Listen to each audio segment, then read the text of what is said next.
Manobras políticas já eram comuns desde a antiguidade, a manobra que levou Davi a ser rei em Israel. A história de Davi, o grande rei de Israel, é repleta de heroísmo, fé e, acima de tudo, de estratégias políticas e manobras que, muitas vezes, ficam fora dos olhos do público. Uma dessas estratégias, que talvez nunca tenha sido revelada completamente, envolve a famosa batalha contra Golias, o gigante filisteu. Embora a narrativa tradicional mostre Davi como o herói que derrotou o imenso Golias com uma funda e uma pedra, uma outra versão dos acontecimentos revela a verdadeira manobra que colocou Davi no caminho para a monarquia israelita. Este é o conto não contado, onde o verdadeiro vencedor de Golias não foi Davi, mas um valente guerreiro chamado Elanã, que habilidosamente orquestrou uma estratégia que garantiria a ascensão de Davi ao trono de Israel. 2 Samuel 21:19. Davi e a preparação para a batalha. Na manhã em que Golias desafiou o exército de Israel, a terra estava tensa, e o medo pairava sobre os soldados de Saul. Davi, um simples jovem pastor, não era um guerreiro treinado. Ele tinha coragem, mas não possuía a experiência necessária para lutar contra um gigante como Golias. Quando foi enviado por seu pai para levar provisões a seus irmãos, ele não tinha ideia de que estava prestes a ser envolvido em um drama que mudaria o destino de Israel. O verdadeiro guerreiro, Elanã, sabia que a vitória não poderia ser conquistada apenas pela bravura de um jovem inexperiente. Elanã, um homem de grande habilidade e coragem, era o verdadeiro combatente que poderia enfrentar e derrotar Golias. No entanto, ele também sabia que a história de Golias precisava ser escrita de uma forma específica para que a unção de Davi fosse cumprida, para que o jovem pastor fosse visto como o herói de Israel.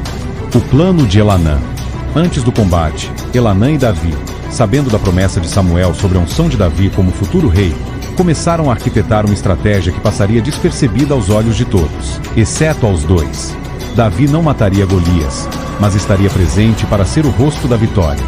O plano era que Elanã, com sua habilidade em combate e sua experiência, matasse Golias de forma habilidosa, mas de uma maneira que a narrativa histórica ficasse clara. Golias seria derrotado por Davi. A história que o povo de Israel ouviria seria a de que o jovem, ungido por Samuel, derrotou o gigante com uma funda.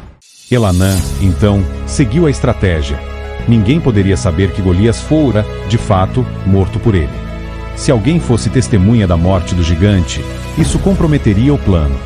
Então, Elanã se preparou para agir de forma impecável, com Davi como a figura central da batalha e ele próprio como o herói invisível, longe dos olhares de todos.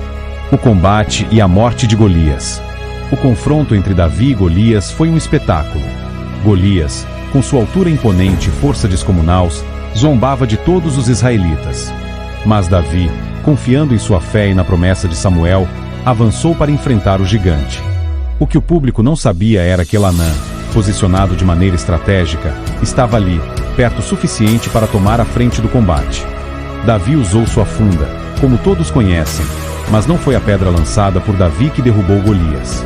Enquanto todos estavam distraídos com o combate entre o jovem e o gigante, Elanã fez um movimento rápido e preciso, com sua própria funda, e foi ele quem atingiu Golias na cabeça, derrubando.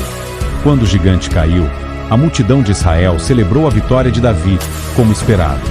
No entanto, Elanã, com sua astúcia, se afastou discretamente, e Davi se aproximou para completar a cena com um golpe final, fingindo que fora ele quem derrotou Golias.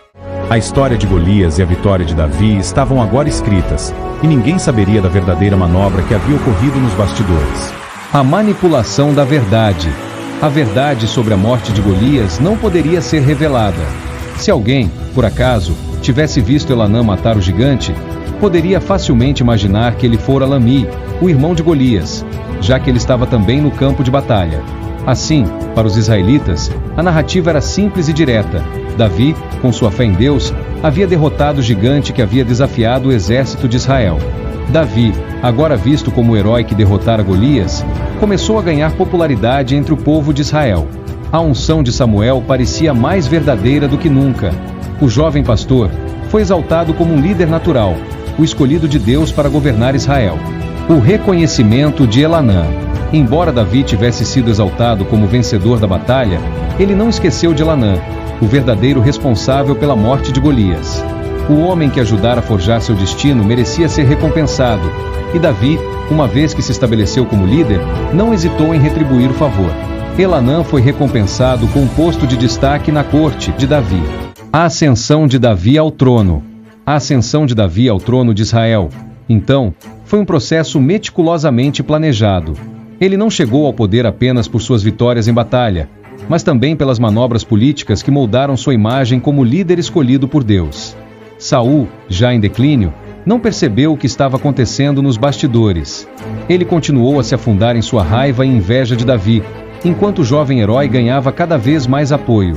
Davi se tornou o rei de Israel, não apenas por sua coragem, mas também pela astúcia de Elanã, o guerreiro invisível, cuja ação estratégica garantiu o cumprimento da profecia de Samuel. A história que o povo de Israel conheceu e comemorou foi a de Davi derrotando Golias. Mas a verdadeira manobra por trás dessa vitória foi bem mais complexa, envolvendo astúcia, lealdade e o cuidado de um guerreiro experiente que sabia como jogar o jogo do poder.